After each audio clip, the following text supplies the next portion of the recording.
నమస్తే యువిఎం టీవీకి స్వాగతం. వార్తల్లోని వివరాలకు వెళ్తే విద్యార్థులకు రక్షణ కల్పించలేని రాఘవేంద్ర పాఠశాల ప్రధానోపాధ్యాయుడు సుదర్శన్ రెడ్డిని సస్పెండ్ చేయాలి. రాఘవేంద్ర పాఠశాల ముందు ధర్నా నిర్వహించిన ఏఐఎస్ఎఫ్ఐ ఏఐవైఎఫ్ నేతలు. ప్రభుత్వ ఉద్యోగం నుండి రాఘవేంద్ర పాఠశాల ప్రధానోపాధ్యాయుడు సుదర్శన్ రెడ్డికి 24 గంటల్లోనే ఇచ్చిన బెయిల్ రద్దు చేయాలి. రాఘవేంద్ర పాఠశాల గుర్తింపు రద్దు చేసి స్కూల్ను సీజ్ చేయాలని అన్నారు. రాఘవేంద్ర పాఠశాల ముందు జరిగిన ధర్నా కార్యక్రమంలో జిల్లా విద్యాశాఖ అధికారులను డిమాండ్ చేసిన ఏఐఎస్ఎఫ్ఐ జిల్లా ప్రధాన కార్యదర్శి ధనుంజయ్. ఈ సందర్భంగా చాగలమర్రి రాఘవేంద్ర పాఠశాల ముందు ఏఐఎస్ఎఫ్ఐ ఏఐవైఎఫ్ ఆధ్వర్యంలో జరిగిన ధర్నా కార్యక్రమంలో పాల్గొని ఏఐఎస్ఎఫ్ఐ నంద్యాల జిల్లా ప్రధాన కార్యదర్శి ధనుంజయ్ మాట్లాడుతూ చాగలమర్రి మండల కేంద్రంలో ఉన్నటువంటి రాఘవేంద్ర పాఠశాల యాజమాన్యం ఎయిడెడ్ పాఠశాలలోనే మరో ప్రైవేట్ స్కూల్ను నడుపుతూ ఎటువంటి ప్రభుత్వ నియమ నిబంధనలు పాటించకుండా, కనీసం స్కూల్ బోర్డు లేకుండా, సీసీ కెమెరాలు లేకుండా, విద్యార్థులకు సరిపడా టాయిలెట్స్ లేకుండా రేకుల షెడ్లో పాఠశాల నిర్వహిస్తూ ప్రభుత్వ నిబంధనలకు వ్యతిరేకంగా ఇష్టారాజ్యంగా పాఠశాల నడుపుతున్నప్పటికీ స్థానిక మండల విద్యాశాఖ అధికారి అనురాధ ఏమాత్రం పట్టించుకోకపోవడం దుర్మార్గమని అన్నారు.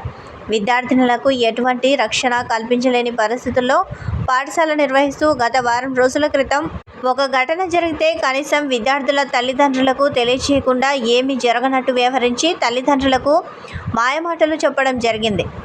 ఎందుకు ఇలా జరిగిందని ప్రశ్నిస్తే మాకు ఏమీ తెలియదు, మమ్మల్ని ఏమీ అడగవద్దు అంటూ భయభ్రాంతులకు గురి చేయడం జరిగిందని వారు తెలిపారు.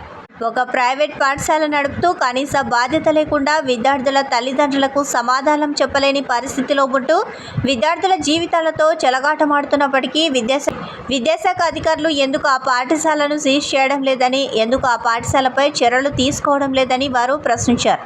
కావున తక్షణమే నంద్యాల జిల్లా విద్యాశాఖ అధికార యంత్రాంగం స్పందించి విద్యార్థులకు రక్షణ కల్పించలేనటువంటి కనీస మౌలిక సదుపాయాలు కూడా లేకుండా పాఠశాల నడుపుతున్నటువంటి ప్రభుత్వ నిబంధనలకు వ్యతిరేకంగా ఎయిడెడ్ పాఠశాల ఆవరణలోనే మరో ప్రైవేట్ పాఠశాలను నిర్వహిస్తున్నటువంటి చాగలమర్రి రాఘవేంద్ర పాఠశాల యాజమాన్యంపై చర్యలు చేపట్టి తక్షణమే ఆ పాఠశాలను సీజ్ చేయాలని వారు డిమాండ్ చేశారు. లేని పక్షంలో జిల్లా కలెక్టర్కి కూడా ఫిర్యాదు చేస్తామని, అప్పటికి స్పందించకపోతే స్కూల్స్ ఆర్జేడీకి, విద్యాశాఖ కమిషనర్కు, విద్యాశాఖ మంత్రి దృష్టికి కూడా ఈ సమస్యను తీసుకువెళ్లి ఆ పాఠశాలను సీజ్ చేసేంత వరకు ఉద్యమాలు కొనసాగిస్తామని వారు హెచ్చరించారు. ఈ కార్యక్రమంలో ఏఐఎస్ఎఫ్ఐ జిల్లా సహాయక కార్యదర్శి సురేష్, ఏఐఎస్ఎఫ్ఐ నాయకులు సంతోష్, వెంకటేష్, హరి, సుధాకర్, నరసింహ, మనోజ్, నవీన్, మధుస్, ప్రేమ్, వరుణ్ తదితరులు పాల్గొన్నారు. విద్యార్థుల రక్షణ కల్పించిన రాఘవేంద్ర స్కూల్ గుర్తింపును వెంటనే రద్దు చేయాలి. రాఘవేంద్ర స్కూల్ గుర్తింపును వెంటనే రద్దు చేయాలి.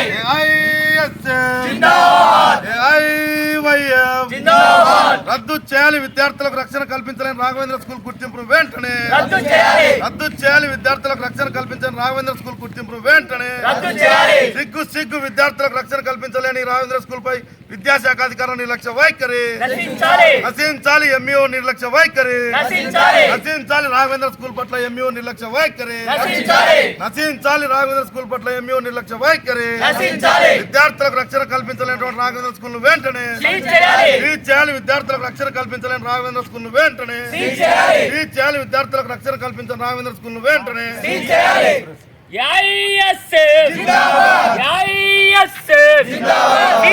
విద్యార్థులకు రక్షణ కల్పించినటువంటి రాఘవేంద్ర స్కూల్ వెంటనే సీజ్ చేయాలి. విద్యార్థులకు రక్షణ కల్పించినటువంటి రాఘవేంద్ర స్కూల్ వెంటనే సస్పెండ్ చేయాలి. రాఘవేంద్ర స్కూల్ ప్రిన్సిపల్ ని వెంటనే పోరాడతాం విద్యార్థులకు న్యాయం జరిగేంత వరకు పోరాడతాం విద్యార్థులకు న్యాయం జరిగేంత వరకు సీజ్ చేయాలి. విద్యార్థులకు కనీసం మౌలిక సదుపాయాలు కల్పించినటువంటి రాఘవేంద్ర స్కూల్ వెంటనే సీజ్ చేయాలి. విద్యార్థులకు రక్షణ కల్పించినటువంటి రాఘవేంద్ర స్కూల్ వెంటనే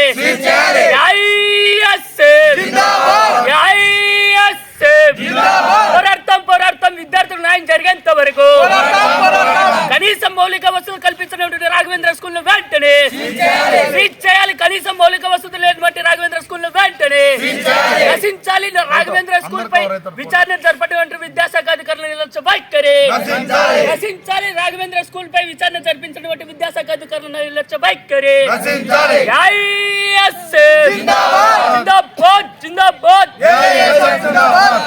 పోరాడతాం విద్యార్థులకు న్యాయం జరిగేంత వరకు పోరాడతాం విద్యార్థి ప్రజలు రోజువారీ జీవన శైలిలో పోషకాలతో కూడిన ఆహారాన్ని తీసుకోవాలి. ప్రముఖ సినీ నటి వాణి భోజన్ పిలుపునిచ్చారు. సరైన ఆహారం, అస్తవ్యస్తమైన జీవన శైలి వల్ల మధుమేహం, గుండె జబ్బులు, ఉబకాయంతో దేశంలో ఏటా 6 మిలియన్ల మంది ప్రాణాలు కోల్పోతున్నారని ఆవేదన వ్యక్తం చేశారు.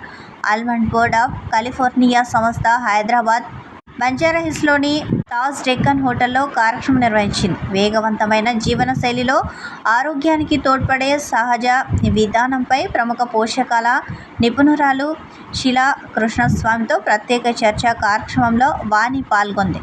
ఈ సందర్భంగా మంచి ఆహారపు అలవాట్లతో బాదం పప్పును కూడా భాగం చేసుకోవాలని సూచించిన వాణి భోజన్ అల్పాహారంలో బాదం పప్పులు ప్రధానంగా ఉంటాయని పేర్కొంది. ఎక్కువ వర్క్ని ప్రయారిటైజ్ చేయట్లేదు. So to prioritise health and have a balance all unpredictable schedules. We get a call, we need to stretch కొంచెం, we need to stretch a bit long. So we go for quick snacking.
Someone's gonna ask me questions, then I'll.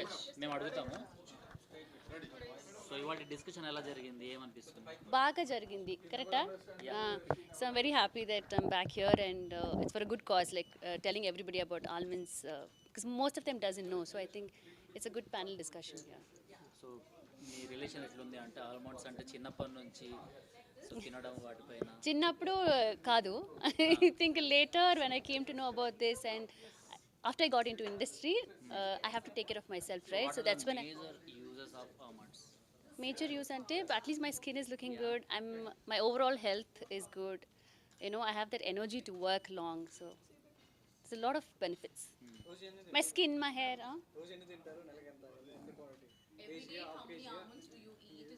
So what I eat, okay, I eat like handful of almonds, but then which is soaked. That was a new information for me where ma'am said that, you know, you can eat it without even peeling it. But then, yeah, I use like peeled almonds. So what are your current projects? I was thinking about, I'm doing one in Tamil with Sundar C sir. I've signed 2 films with him. And I have few projects in Tamil. So once announced aite, then I'll announce. Yeah. Telugu, right now I've been listening to good script. Let's see. Meeku Matrame was my first and last film, so I'm waiting for like good script. Yeah. Anthana, thank you so much. Thank you. Yeah. Okay? Is this okay? Okay. Yeah, hi. My name is Sheila Krishnaswamy. I'm a nutrition and wellness consultant. Today's discussion was about the health benefits of almonds.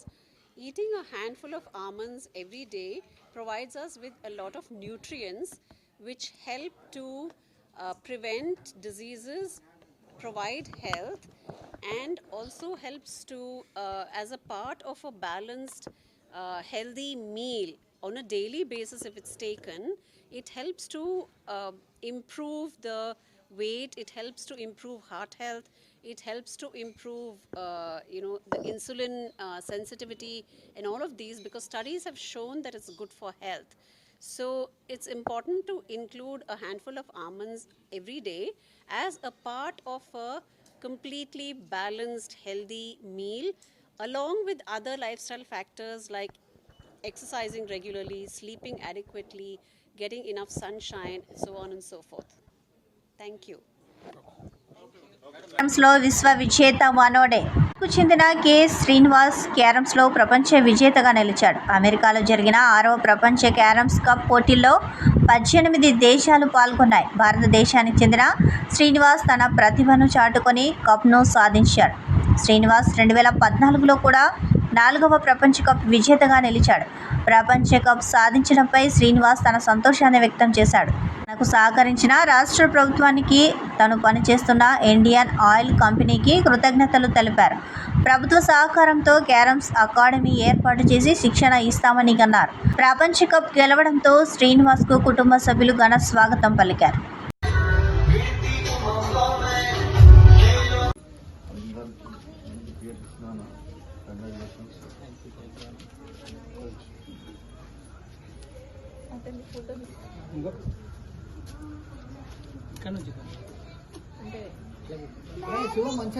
Bobby కాదు daddy వీడియోలో ఫోటోనా బాబీ అంటే బాబీ నాకు బాబీ అడుగుతాను photo చూస్తున్నా photo రెండు బాబీ మంచిగా వస్తుంది బాబీ.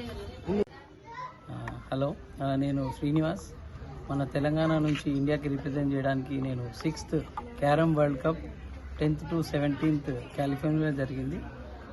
దాంట్లో నేను 3 మెడల్స్ వచ్చాయి, gold medals. Men singles, men doubles and team event.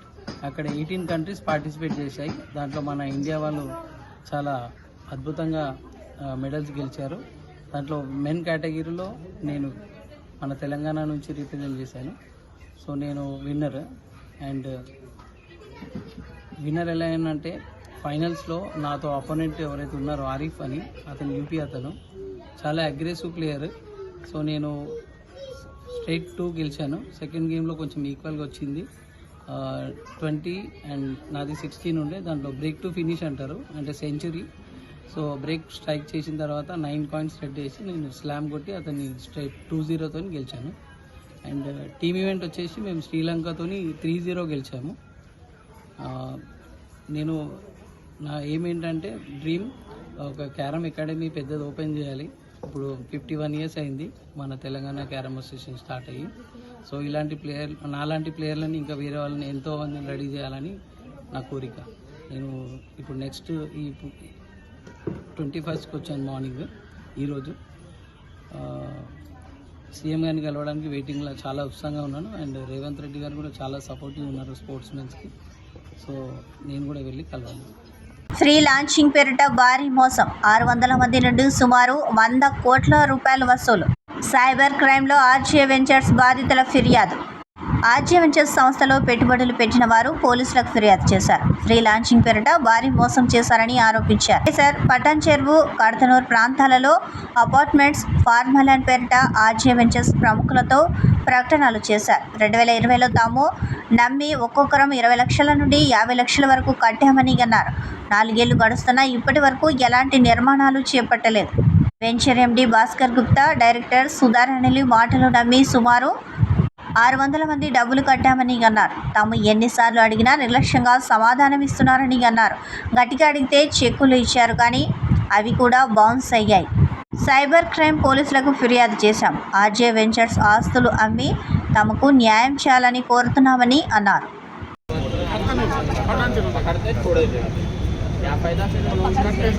Sir ఇవన్నీ ఆర్జే గ్రూప్, ఒకటి కద్దనూరు, గట్కేసరి, ఫామ్ ల్యాండ్స్, రిసార్ట్స్.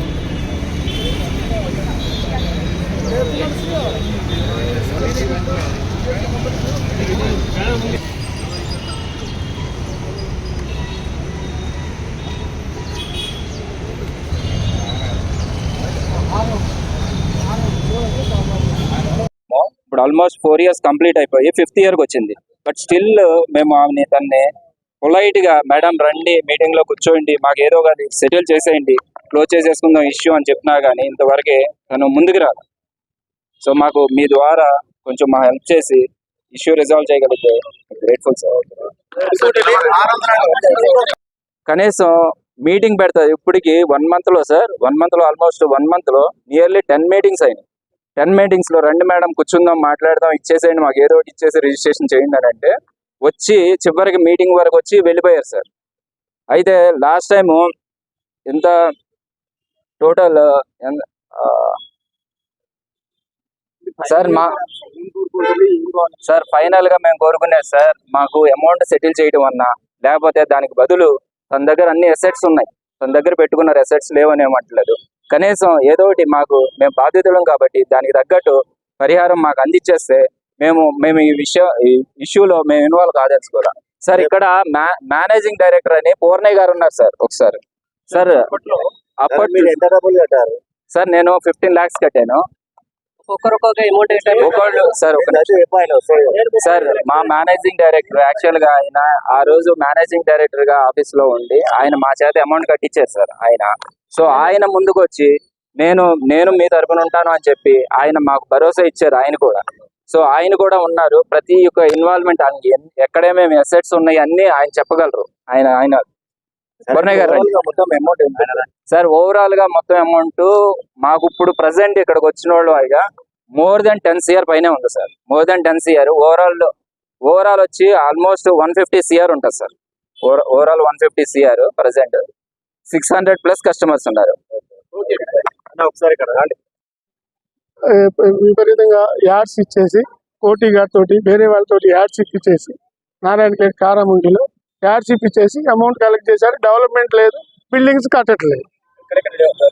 గట్టేసర్ లేదు, కర్దనూరు లేదు, కారాముండి నారాయణఖేడ్ లేదు. అది మెయిన్ ప్రాబ్లం. అది దాదాపుగా ఇప్పుడు అంటే ఈ అమౌంట్స్ మనతో పాటు ఇంకా మంది ఉండేవాళ్ళు ఒక 50 crores నుంచి ఎక్కువ ఉండొచ్చు, 50 crores అబౌవ్ ఉండొచ్చు. మొత్తం ఈ 5 ప్రాజెక్టులు ఎన్నో ప్రీ లాంచింగ్ పెట్టారు. అన్నిట్లో కొన్ని ఫెయిల్ అయినాయి, కొన్ని సక్సెస్ అయింది. అది కానీ ఈ బిల్డింగ్ అనేది ఇంతవరకు ఎక్కడా కాదు. ల్యాండ్సే కొంటారు, ఇంకా ఏం కొంటారు? ల్యాండ్సే కొంటారు. ఇప్పుడు ల్యాండ్స్ ఉన్నాయి, వాళ్ళు సెటిల్ చేయదలుచుకుంటే సెటిల్ చేసేయచ్చు. 4 సంవత్సరాలు అయిపోయింది సార్. 4 సంవత్సరాలు అయిపోయింది. 2020లో నుంచి స్టార్ట్ అయింది బిజినెస్. అప్పటి నుంచి ఇది 2020లో ల్యాండ్ ఇచ్చేటప్పుడు కూడా 10 రూపాయల ల్యాండ్ 20 రూపాయలకి అమ్ముతున్నారు. చేయండి మాకు వడ్డీ రేటు ఇమ్ముంటే మా 10 రూపాయల వస్తువుని 20 రూపాయలు చెప్పి అవి తీసుకోండి మా దగ్గర అయ్యే ఉన్నాయి అనేది ఎంతవరకు న్యాయం మీరే చెప్పండి. ఇప్పుడు కాంపన్సేషన్ చేయొచ్చు, ఎట్లా చేయాలి? దాంట్లో మళ్ళీ బిజినెస్ చేయకూడదు కదండి. దాంట్లో బిజినెస్ మార్కెట్ వాల్యూ 10 రూపాయలు ఉంటే 20 రూపాయలు ఉంది ఆ లెక్క బట్టి తీసుకోండి అంటే అసలే పోయింది, వడ్డీ పోయింది. ఇంకా మేము 10,000 4 సంవత్సరాల కింద నేను కట్టింది 2020 అక్టోబర్లో. నేను 15 లక్షలు 2020 అక్టోబర్లో కట్టా. 2021లో 36 లక్షలు కట్టా. మొత్తం నా 50 లక్షలు ఉన్నాయి. ఇప్పటికి దగ్గర 3-4 సంవత్సరాలు అయిపోయింది. బ్యాంకులో పెట్టినా నా డబ్బులు ఆల్మోస్ట్ 40-50% అవుతుంది. సో మేమేమంటాం, మీరు ఏమన్నా చేసుకుని మా డబ్బులు మాకు ఇంట్రెస్ట్ తోటి ఇవ్వండి, మా కాంపన్సేషన్ చేయండి. పొలం ఏదన్నా ఇచ్చేటప్పుడు కూడా అక్కడ మార్కెట్ రేటుకి ఇవ్వండి, డబల్ ఇవ్వద్దు అనేది మా సబ్జెక్ట్. కానీ మీటింగ్లకి రావట్లేదు, చెప్తే వినట్లేదు. ఇదిగో అదిగో అని చెక్కులు ఇవ్వటం. 6 నెలలు ఇప్పుడు ఎవరన్నా పంచాయతీకి వచ్చారు 3 నెలలు 6 నెలలు చెక్కులు ఇస్తారు. ఆ చెక్కులు ఇచ్చారంటే పెద్దవాళ్ళు ఏమంటారు, చెక్కులు తీసుకొని వెళ్ళి అంటారు. ఆ చెక్కులు పాస్ అవ్వవు, ఆ చెక్కులు ఎక్స్టెండ్ అవుతాయి. ఈ విధంగా జరిగే 4 సంవత్సరాలు అయిపోయింది. ఇక ఉన్నారు సోదరాణి గారు, తర్వాత చక్క భాస్కర్ గారు, వాళ్ళు ఉన్నారు. వాళ్ళు ముందుకు వచ్చి ఎవరైతే బాధితులు అయ్యారో వాళ్ళకి సెటిల్ చేయాలనేది మా కోరిక. 2020లో పే చేశాను సార్ అమౌంట్. ఆటో డ్రైవర్ల సమస్యల పరిష్కారంలో కాంగ్రెస్ ప్రభుత్వ నిర్లక్ష్య వైఖరి నిరసిస్తూ తెలంగాణ రాష్ట్ర ఆటో డ్రైవర్స్ యూనియన్స్ డిసెంబర్ 7న రాష్ట్ర వ్యాప్త ఆటో బంద్ పిలుపునిచ్చింది. అదే రోజు హైదరాబాద్ నగరంలో 1,00,000 మంది రవాణా కార్మికులతో భారీ ర్యాలీ, బహిరంగ సభ నిర్వహిస్తున్నట్లు జేసీ కన్వీనర్ బి వెంకటేశన్ తెలియజేశారు. హైదరాబాద్ బషీర్బాగ్లో ఏర్పాటు చేసిన సమావేశంలో ఆటో సంఘాల ప్రతినిధులు పెద్ద ఎత్తున పాల్గొన్నారు. ఈ సందర్భంగా వారు మాట్లాడుతూ పెండింగ్లో ఉన్న ఆటో డ్రైవర్ల సమస్యలను వెంటనే పరిష్కరించాలని డిసెంబర్ 7న రాష్ట్ర వ్యాప్త ఆటో బంద్ నిర్వహిస్తున్నామని తెలంగాణ రాష్ట్ర auto drivers unions JAC convener B Venkatesham ప్రకటించారు. కాంగ్రెస్ పార్టీ ఎన్నికల సమయంలో తమ మేనిఫెస్టోలో ఆటో డ్రైవర్లకు ఇచ్చిన హామీలను నెరవేర్చకపోవడం దుర్మార్గమని మండిపడ్డారు. కాంగ్రెస్ ప్రభుత్వం ఏర్పడిన సంవత్సరం కావస్తూ ఉన్న వారు ఇచ్చిన హామీలని అమలు చేయకపోవడం దారుణమని అన్నారు. తమ సమస్యలను పరిష్కరించాలని లెక్కలేనన్ని ధర్నాలు, ర్యాలీలు నిర్వహించినా పరిష్కారం కావడం లేదని అన్నారు. రవాణా రంగ కార్మికులకు సంక్షేమ బోర్డు ఏర్పాటు చేయాలని, పెరిగిన పెట్రోల్, గ్యాస్ ధరలకు అనుగుణంగా ఆటోమీటర్ ఛార్జీలు పెంచాలని, మహాలక్ష్మి పథకం, ఫ్రీ బస్ వల్ల ఆర్థికంగా నష్టపోయి ఆత్మహత్య చేసుకున్న ఆటో డ్రైవర్ల కుటుంబాలకు 10 లక్షల చొప్పున పరిహారం ప్రకటించాలని బి వెంకటేశం డిమాండ్ చేశారు. ఈ హైదరాబాద్ నగరాన్ని పొల్యూషన్ లేకుండా చేయడానికి సిద్ధంగా ఉన్నాం. దానికి మీరు సిద్ధంగా ఉన్నారో లేదో చెప్పాల్సిన అవసరం ఉందని చెప్తా ఉన్నాం. ఇక ఫైనాన్సర్స్ మొన్న జరిగింది కదా, ఎప్పుడైతే వ్యవసాయ పనులు వస్తాయో అయ్యా మీరందరూ రాండి, ఈ రైతులందరూ అయ్యా ఎక్కడైతే రైతులకు చేస్తున్నావో ఇంకా ఏదైతే ఫైనాన్షియల్ దోపిడీ ఉందో ఆ దోపిడీ నుంచి రక్షించడానికి అనిపించు. ఎవరు ఆటో కొనుక్కోవాలన్నా బ్యాంక్ వెళ్తే రుణం ఇచ్చేటట్టు చేయమని చెప్పి అడుగుతా ఉన్నాం. రాష్ట్ర ఆటో డ్రైవర్ల సంఘాల జాయింట్ యాక్షన్ కమిటీ ఆధ్వర్యంలో బషీరాబాద్ ప్రెస్ క్లబ్ లో సదస్సు నిర్వహించడం జరిగింది. కాంగ్రెస్ ప్రభుత్వం సంవత్సరం అవుతుంది అధికారంలోకి వచ్చి, ఆటో డ్రైవర్లకు ఇచ్చిన డిమాండ్లు పరిష్కరించమని చెప్పి గతంలో అనేకమైన ధర్నాలు, ఆందోళనలు, నిరసనలు జరిపినా వాళ్ళు పెడచెవిన పట్టడం జరిగింది. మేము పరిష్కరిస్తామని చెప్పి కాలయాపన చేయడం జరిగింది. ఆ కాలయాపనలో భాగంగానే మా న్యాయమైన డిమాండ్లు, మీరు ఎన్నికల మేనిఫెస్టోలో పెట్టిన డిమాండ్లు, మీరు ఇస్తానన్న 12,000 రూపాయలు సంక్షేమ బోర్డు, ఆటోమీటర్ ఛార్జీలు, 2 వీలర్ల రద్దు, 5 లక్షల ప్రమాదం బీమాలు 10 లక్షలకు ఇస్తా అన్నారు. ఇవన్నీ సమస్యలు, మాకు ఆటో పర్మిట్లు ఇవన్నీ ఇవ్వాలని చెప్పి మా న్యాయమైన డిమాండ్ పరిష్కరించాలని చెప్పి ఈ రోజు సదస్సు నిర్వహించడం జరిగింది. ఈ సదస్సులో వందలాది మంది పాల్గొనడం జరిగింది. మా ఆటో సంఘాల joint action committee, AITC, BRTU, CITU, TUCI, unity Telangana, TADS అనేక సంఘాలలో పాల్గొనడం జరిగింది. ఇప్పటికైనా రాష్ట్ర ప్రభుత్వం స్పందించకపోతే డిసెంబర్ 7వ తారీఖు నాడు రాష్ట్ర వ్యాప్తంగా ఒకరోజు బంద్ పాటిస్తున్నాం. బంద్ రాష్ట్ర వ్యాప్తంగా ఆటో డ్రైవర్లు, క్యాబ్ డ్రైవర్లు ఈ బంద్ పాటించి ఆ రోజు ఇందిరా పార్క్ వద్ద భారీ బహిరంగ సభ ఏర్పాటు చేస్తున్నాము. ఆ భారీ బహిరంగ సభలో వేలాది మంది అన్ని రాజకీయ పార్టీలు పిలుస్తున్నాం. కార్మిక సంఘాల మద్దతు తీసుకుంటున్నాం. ఇప్పటికైనా రాష్ట్ర ప్రభుత్వం స్పందించని ఆలోచన ఉంది. స్పందించకపోతే డిసెంబర్ 7న రాష్ట్ర వ్యాప్తంగా బంద్ నిర్వహించి ప్రభుత్వాన్ని నిరసన తెలియజేస్తామని చెప్పి తెలియజేస్తున్నాం. హాస్పిటల్లో ఫార్మసిస్టులు బాధ్యతతో పనిచేయాలి. మంత్రి దామోదర రాజనరసింహ. ప్రభుత్వ హాస్పిటల్లో ఫార్మసిస్టులు బాధ్యతతో పనిచేయాలని మంత్రి దామోదర రాజనరసింహ అన్నారు. ప్రభుత్వ హాస్పిటల్లో కృత్రిమ మందుల కొరతపై చర్యలు చేపట్టాలని ఆయా జిల్లాల వైద్య ఆరోగ్య శాఖ ఉన్నతాధికారులకు ఆదేశం ఇచ్చారు. సెంట్రల్ మెడికల్ స్టోర్స్లలో ఫార్మసీ సిబ్బంది, మౌలిక సదుపాయాల కల్పన, మందుల సరఫరాకు రవాణా వాహనాలు అందుబాటులో ఉంచేలా చర్యలు చేపట్టాలని అన్నారు. ఫెసిలిటీ పనితీరుపై ఏర్పాటు చేసిన టాస్క్ ఫోర్స్ క్షేత్రస్థాయిలో పరిశీలించిన పలు అంశాలపై మంత్రి సమీక్ష జరిపారు. సచివాలయంలో సెంట్రల్ మెడికల్ స్టోర్స్ బలోపేతంపై ఉన్నత స్థాయి సమీక్ష సమావేశం నిర్వహించారు. ఈ కార్యక్రమంలో రాష్ట్ర వైద్య శాఖ ప్రభుత్వ కార్యదర్శి doctor family welfare commissioner RV Karnan, ఇతర ఉన్నతాధికారులు, టాస్క్ ఫోర్స్ సభ్యులు పాల్గొన్నారు. వరంగల్ రైతు డిక్లరేషన్లో ఇచ్చిన ఏ ఒక్క హామీని కూడా అమలు చేయలేదు. హరీష్ రావు పర్యటనలో భాగంగా ఖమ్మం పత్తి మార్కెట్ను మాజీ మంత్రి హరీష్ రావు శుక్రవారం సందర్శించారు. అక్కడి రైతులతో మాట్లాడి వారి సమస్యను అడిగి తెలుసుకున్నారు. ఈ కార్యక్రమంలో మాజీ మంత్రులు గంగుల కమలాకర్, పువ్వాడ అజయ్, పార్లమెంట్ సభ్యులు వద్దిరాజు, రవిచంద్ర, ఎమ్మెల్సీ తాతా మధు, మాజీ ఎమ్మెల్యే వెంకట వీరయ్య, మాజీ జెడ్పీ చైర్మన్ కమల్ రాజ్, మాజీ చైర్మన్ ఎర్రుల శ్రీనివాస్, ఖమ్మం జిల్లా నాయకులు, కార్యకర్తలు తదితరులు పాల్గొన్నారు. ఈ సందర్భంగా మీడియాతో మాట్లాడుతూ రాష్ట్రంలో అతిపెద్ద మార్కెట్లో ఒకటైన ఖమ్మం పత్తి మార్కెట్ను సందర్శించడం జరిగిందని అన్నారు. కాంగ్రెస్ ప్రభుత్వం ఏర్పాటైన తర్వాత రైతుల పరిస్థితి దారుణంగా మారిందని, వరంగల్ రైతు డిక్లరేషన్లో ఇచ్చిన ఏ ఒక్క హామీని కూడా అమలు చేయలేదని అన్నారు. పత్తికి 500 బోనస్ ఇస్తామని చెప్పి ఆ బోనస్ను బోగస్ చేసింది కాంగ్రెస్ ప్రభుత్వం. కనీసం మద్దతు ధర వచ్చే పరిస్థితి కూడా లేదు. మార్కెట్ సెక్రటరీ ఇచ్చిన లెక్కల ప్రకారం 6,500 మద్దతు ధర దాటడం లేదు. అకాల వర్షాలతో పంట దెబ్బతిని రైతులు తీవ్ర ఇబ్బందులు పడుతూ ఉంటే కనీసం మద్దతు ధర కూడా చెల్లించలేని పరిస్థితి ఉంది. 500 రూపాయల బోనస్ దేవుడి ఎరుగు, కానీ మద్దతు ధరకు 1000 రూపాయలు రైతు నష్టపోతూ ఉన్నారు. రైతులకు సహాయం చేయడానికి ఎందుకు ఈ ప్రభుత్వానికి ఇబ్బంది? రైతులను ఆదుకోలేదు, వ్యవసాయ కూలీలను ఆదుకోలేదు, ఏ ఒక్క వర్గాన్ని ఆదుకోలేదు అని అన్నారు. పత్తి రైతులు ఆత్మహత్య చేసుకునే పరిస్థితి ఏర్పడిందని అన్నారు. పత్తి మద్దతు ధర 7,500 రూపాయలు ఉండాల్సి ఉండగా కేవలం 6,500 మాత్రమే రైతులకు అందిస్తున్నారని అన్నారు. కేసీఆర్ ముఖ్యమంత్రిగా ఉన్నప్పుడు 2021లో 11,000 రూపాయలు పత్తి కొనుగోలు చేయడం జరిగిందని అన్నారు. పత్తి సీసీఐ కేంద్రాల్లో 7,000 మెట్రిక్ టన్నులు కొంటే మార్కెట్లో 15,000 మెట్రిక్ టన్నులు పత్తి కొనుగోలు జరిగింది. ముఖ్యమంత్రి పత్తి కొనుగోలుపై సమీక్ష చేయడం లేదు. ముఖ్యమంత్రి మద్యం అమ్మకాలపై సమీక్ష సమావేశాలు నిర్వహిస్తున్నారని అన్నారు. కానీ పత్తి, వరి కొనుగోలుపై సమీక్ష చేయడం లేదని అన్నారు. మద్దతు ధరకు ధాన్యం కొనకపోతే ఎవరికీ మెమోలు జారీ చేయడం లేదు. తెలంగాణను తాగుబోతుల తెలంగాణగా చేయాలని ముఖ్యమంత్రి కంకణం కట్టుకున్నారేమో అని అన్నారు. ఈరోజు పత్తి రైతులు కన్నీళ్లు పెట్టుకుంటూ ఉన్నారు. ఎన్నికల్లో హామీ ఇచ్చినట్లుగా అన్ని రకాల పంటలకు మద్దతు ధరతో పాటు బోనస్ ఇవ్వాలని బీఆర్ఎస్ పార్టీ డిమాండ్ చేస్తోందని అన్నారు. పత్తిని 7,500కు కొనుగోలు చేయాలని ప్రభుత్వాన్ని డిమాండ్ చేస్తున్నామని అన్నారు. పార్టీ పక్షాన్ని డిమాండ్ చేస్తా ఉన్నాం. గతంలో కేసీఆర్ గారు ఉన్నప్పుడు 11,000, 10,000, 9,000 రూపాయలు వస్తుంది.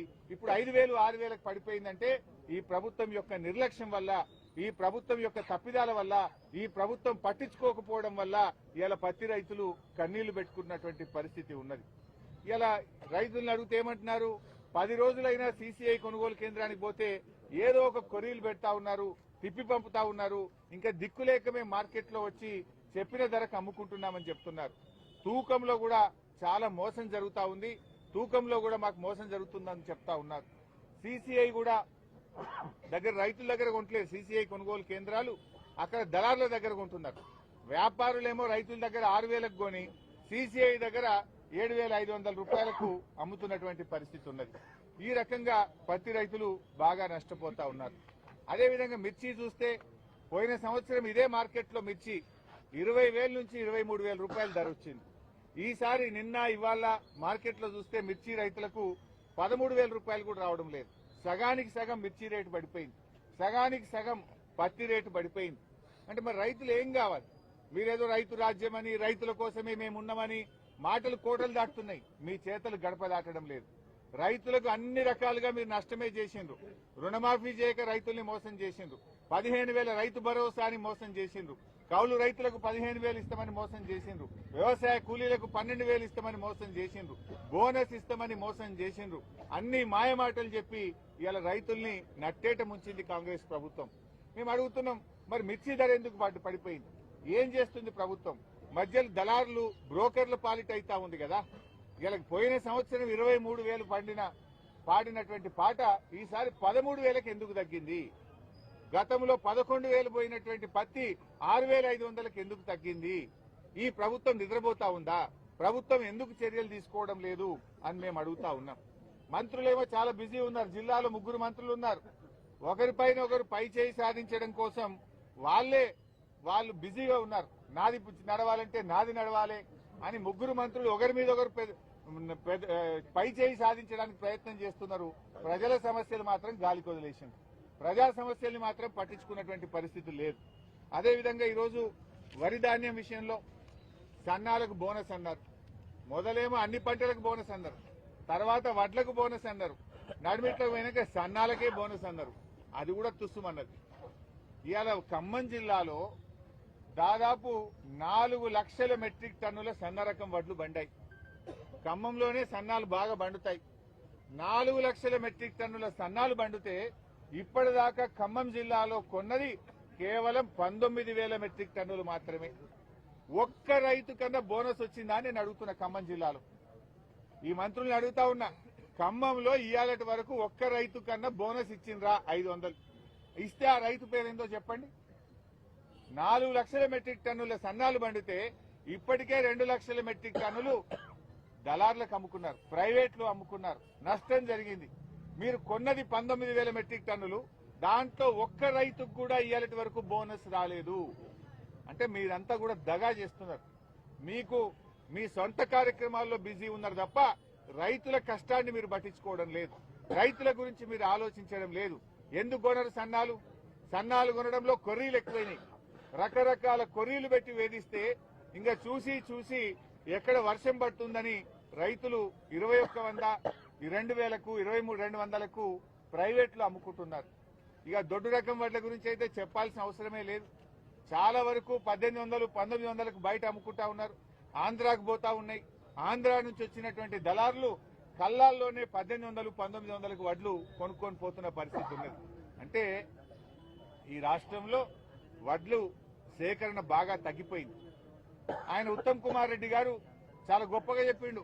బ్రహ్మాండమైన పంట పండింది, 90 లక్షల మెట్రిక్ టన్నుల వడ్లు కొంటాం ఈసారి అన్నాడు. నిన్ననేమో వాళ్ళ కమిషనర్ మాట్లాడుతూ 70 లక్షలే కొంటాము అన్నాడు.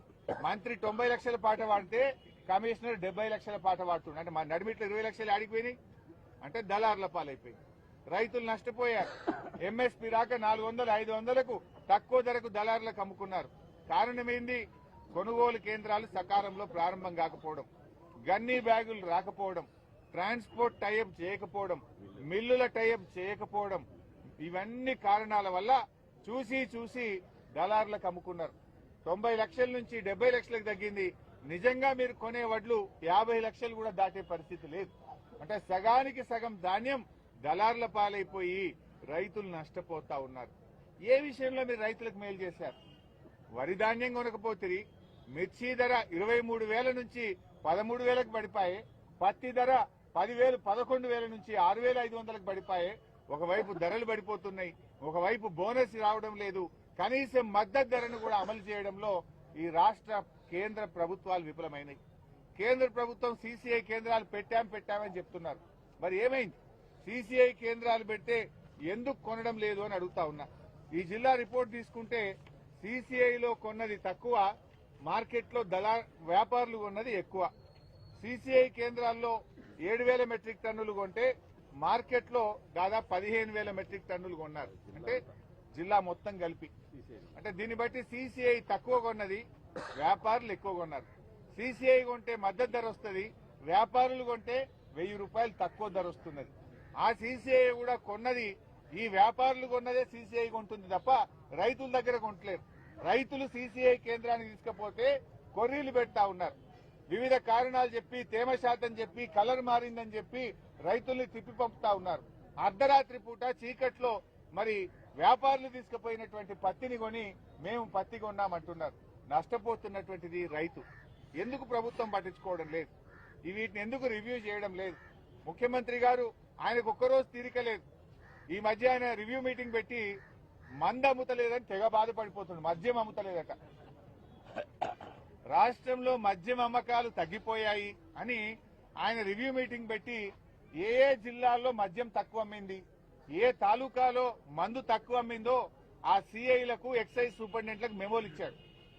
ఆ అధికారులకు నోటీసులు పంపాడు. నువ్వు తక్కువ అమ్మినవు మందు పోయినసారి కంటే, మందు ఎక్కువ అమ్ము, బాగా తాగిచ్చు ప్రజల్ని అని ఛార్జీ మెమోలు ఇస్తున్నాడు రేవంత్ రెడ్డి. మరి రైతులకు మద్దతు ధర వస్తలేదు, రైతుకు వడ్లు అమ్ముతలేవు, పత్తి అమ్ముతలేదు, మద్దతు ధర రాకపోతే మాత్రం ఎవరికి మెమోలు ఇస్తలేడు. ఆయనకు రైతుల గురించి రివ్యూ చేసే టైం ముఖ్యమంత్రికి లేదు. మందు అమ్మకపోతే తెగ బాధపడుతున్నాడు రేవంత్ రెడ్డి. ఆయనకు ఈ తెలంగాణను తాగుబోతుల తెలంగాణ చేయదలుచుకున్నాడు. ఎక్సైజ్ అధికారులు తలలు పట్టుకున్నారు. మేము ఏం చేయాలా, మార్క్ రియల్ ఎస్టేట్ అవుట్ అయిపోయింది, ప్రజల దగ్గర డబ్బులు లేవు, ఈయనేమో అమ్మండి అమ్మండి అంటుండే. ఎవరికి అమ్మాలి? పిల్లలకు దాయిపియాలనా, ఆడవాళ్ళకి దాయిపియాలనా? మేము ఏం చేద్దాము? ఈ మందు కొనకపోతే కూడా మాకే తిప్పలు వచ్చిందని ఎక్సైజ్ అధికారులు తలలు పట్టుకుంటున్నారు. రాష్ట్రంలో 35 మంది ఎక్సైజ్ అధికారులకు మద్యం తక్కువగా అమ్మారని మెమోలు ఇచ్చాడు. అంటే నువ్వు ఎక్సైజ్ అధికారుల మీద రివ్యూ చేస్తావు, మద్యం అమ్మకపోతే మెమోలు ఇస్తావు, రైతులకు వడ్లు అమ్మకపోతే ఎందుకో రివ్యూ చేయవు, పత్తికి మద్దతు ధర రాకపోతే ఎందుకో ఛార్జ్ మెమోలు ఇయ్యవు, మిర్చి ధర పడిపోతే ఎందుకు తగ్గిందని మాట్లాడవు రేవంత్ రెడ్డి అని నేను అడుగుతా ఉన్నా. అంటే నీ ప్రాధాన్యత ఏంది? నీ ప్రాధాన్యత రైతులా? నీ ప్రాధాన్యత మద్యం అమ్మకాల? మద్యం అమ్మకాల గురించి ఆలోచిస్తున్నావు తప్ప రైతుల పంటల అమ్మకాల గురించి మాట్లాడడం లేదు. నువ్వు రైతుల గురించి నువ్వు ఆలోచించడం లేదు. రైతులకు తీవ్రమైనటువంటి నష్టం జరుగుతా ఉంటే ఇవాళ ఇబ్బంది పడతా ఉన్నారు. కేసీఆర్ గారు తన హయాములో రైతే రాజును చేసిండు. ఇవాళ ఆనాడు వ్యవసాయాన్ని పండగగా కేసీఆర్ మార్చిండు. కానీ మీరు వచ్చిన తర్వాత ఇలా రైతు బాధపడుతున్నాడు, రైతు కళ్ళల్లో నీళ్లు పడుతున్నాడు. ఇప్పుడు వెనకటో సామెత ఉండేది, ఎద్దేడ్చిన వ్యవసాయం బాగుపడది, రైతేడ్చిన రాజ్యం బాగుపడదు అంటారు, ముందు పడదు అంటారు. రేవంత్ రెడ్డి హయాంలో ఇవాళ పత్తి వేసిన రైతులందరూ కూడా కళ్ళలో నీళ్లు పెట్టుకుంటున్నారు. అకాల వర్షాలతో ఒకవైపు పంట దిగుబడి తగ్గింది, మద్దతు ధర రావడం లేదు, రేటు తగ్గింది, మేము ఏం చేయాలి అని పత్తి రైతులు బాధపడతా ఉన్నారు. నిజంగా నీకు రైతుల మీద ప్రేమ ఉంటే నీ కాంగ్రెస్ మేనిఫెస్టోలో పెట్టినట్టు వెంటనే రైతులకు అన్ని పంటలకు చెప్పిన 10 రకాల పంటలకు 500 బోనస్ ఇవ్వాలని బీఆర్ఎస్ పార్టీ డిమాండ్ చేస్తా ఉంది. అదేవిధంగా ఖమ్మం మార్కెట్ లో సిసిఐ సెంటర్ కూడా పెట్టి ఇక్కడనే 7,521 రూపాయల మద్దతు ధరకు ఇక్కడే కొనాలని కూడా బీఆర్ఎస్ పార్టీ డిమాండ్ చేస్తా ఉంది. అన్ని మార్కెట్లకు మీరు అధికారులను పెట్టి రైతుల దగ్గర పండిందే తక్కువ, ఆ పండిన పంట 7,521 రూపాయలకు పత్తి కొనుగోలు. ఇంతటితో సమాప్తం. నమస్కారం.